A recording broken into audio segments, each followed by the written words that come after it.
5 financial myths busted. Don't fall for these. Did you know that nearly 2/3 of people worldwide can't pass a basic financial literacy test? That's right. A whopping majority of us are walking around with some serious misconceptions about money. And let me tell you, these aren't just harmless misunderstandings. These financial myths can sabotage your financial security, leaving you vulnerable to debt, stress, and missed opportunities. We're going to tackle 5 of the most common financial myths head on. You know, those little nuggets of wisdom we've all heard a million times. Things like renting is just throwing money away or you need to be rich to invest. These seemingly harmless beliefs can have a real impact on your financial decisions, often leading you down the wrong path. Get ready to have your mind blown, because we're about to debunk these myths once and for all. By the end of this video, you'll be armed with the knowledge and confidence you need to make smart financial choices that align with your goals. Remember, knowledge is power, especially when it comes to your money. Myth number 1. Renting is throwing money away. Let's talk about renting. How many times have you heard someone say, "Why rent when you can own? You're just throwing your money away." It's practically a mantra in our society, isn't it? But let me tell you, this statement is about as accurate as saying the earth is flat. It's simply not true. Renting is not throwing money away. It's paying for a roof over your head, a place to live, a place to call home. When you rent, you're paying for the convenience and flexibility that comes with it. You're not tied down to a mortgage, property taxes, maintenance costs, or the ups and downs of the real estate market. And believe me, those costs can add up quickly. Think about it. When you own a home, you're responsible for everything. Leaky roof? Your problem. Broken water heater? You guessed it, your problem. And let's not forget about the joys of landscaping, property taxes, and homeowners insurance. These expenses can eat into your savings faster than you can say mortgage payment. But when you rent, you're free from those burdens. You can pick up and move whenever you want without the hassle of selling a property. You can choose a place that fits your lifestyle and budget without being tied down to a 30-year mortgage. And let's face it, sometimes it's just plain nice to have a landlord take care of things. Now, I'm not saying that owning a home is a bad thing, it's a wonderful goal. And for many people, it's a smart financial decision. But it's not the only path to financial security, and it's certainly not for everyone. So the next time someone tells you that renting is throwing money away, remember this: you're paying for a valuable service, a place to live, and that's never a waste of money. Myth number 2, you need to be rich to invest.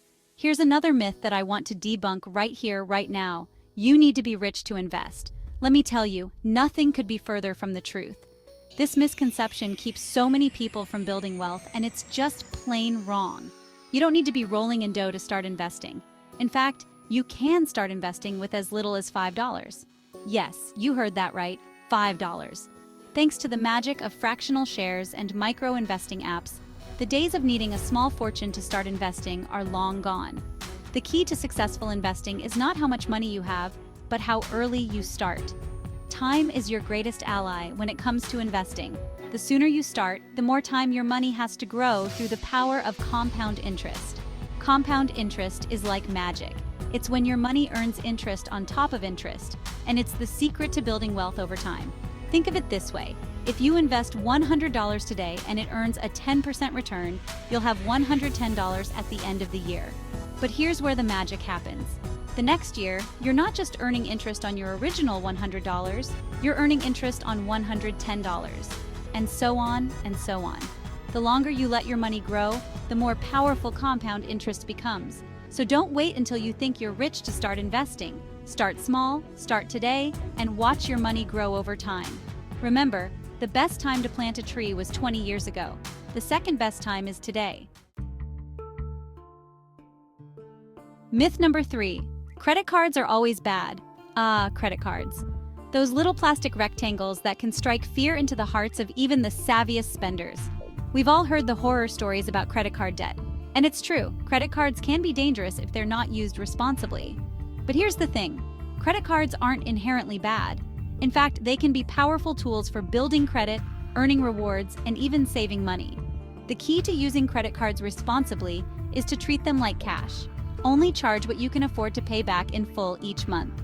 Don't fall into the trap of thinking of your credit limit as free money. It's not. It's a loan. And like any loan, it needs to be repaid. Now let's talk about the benefits of credit cards. First and foremost, they can help you build credit.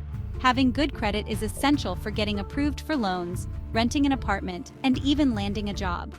When you use a credit card responsibly and pay your bills on time, you're showing lenders that you're a trustworthy borrower. But it doesn't stop there. Many credit cards offer rewards programs that can put money back in your pocket. Think cashback rewards, travel points, and even discounts on your favorite brands. It's like getting paid to shop. And here's a little secret: credit cards can actually help you save money. How, you ask? Many cards offer purchase protection, extended warranties, and even travel insurance, which can save you hundreds, even thousands of dollars in the long run. So, are credit cards evil? Absolutely not. But like any powerful tool, they need to be used responsibly. Use them wisely, and they can be your secret weapon to financial success. Myth number 4. You should always buy in bulk to save money. We've all been there. You're strolling through the aisles of the warehouse store, mesmerized by the towering stacks of toilet paper and the seemingly endless gallons of mayonnaise. You think to yourself, wow, look at those savings. I'm going to stock up. But before you fill your cart to the brim, let's debunk this myth. Buying in bulk doesn't always save you money. Sure, buying in bulk can be a great way to save on certain items, especially non-perishable goods that you use frequently. But it's important to remember that not everything is cheaper in bulk. In fact, buying in bulk can actually lead to more waste and cost you more money in the long run. Think about it. How many times have you bought a giant container of something only to have it go bad before you could use it all? It happens to the best of us. And when it does, you're not saving money, you're throwing it away. Before you buy in bulk, ask yourself these questions. Do I really need this much of this item? Will I use it all before it expires? Is there a cheaper alternative, like buying a smaller quantity at the grocery store? Sometimes buying in bulk makes sense, but other times it's better to stick to smaller quantities. Remember, the goal is to save money, not accumulate a stockpile of expired groceries. Myth number 5.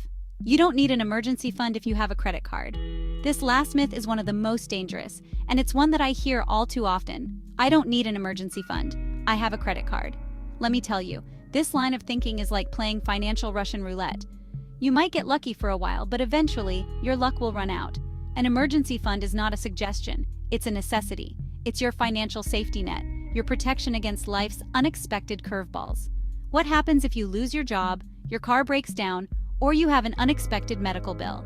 These events can happen to anyone, and when they do, you need to be prepared. Relying on a credit card to cover emergencies is like using a Band-Aid to fix a broken leg.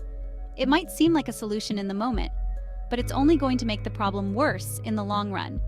Credit cards come with interest rates, and if you're already struggling to make ends meet, the last thing you need is to add high-interest debt to your plate. An emergency fund gives you the peace of mind of knowing that you can handle life's unexpected expenses without going into debt. It's your financial freedom, your security blanket in a world full of uncertainty. Aim to save 3 to 6 months' worth of living expenses in a separate, easily accessible account. Remember, life is unpredictable, but your finances don't have to be. We've shattered 5 common financial myths, from the idea that renting is always a waste of money to the dangerous misconception that credit cards are inherently bad. Remember, knowledge is power, and the more you know about managing your finances, the better equipped you'll be to make smart decisions that align with your goals. Now, I want to hear from you. Which of these myths have you fallen for in the past? What steps are you taking to improve your financial literacy? Share your thoughts in the comments below. And don't forget to like, share, and subscribe to my channel for more empowering financial topics.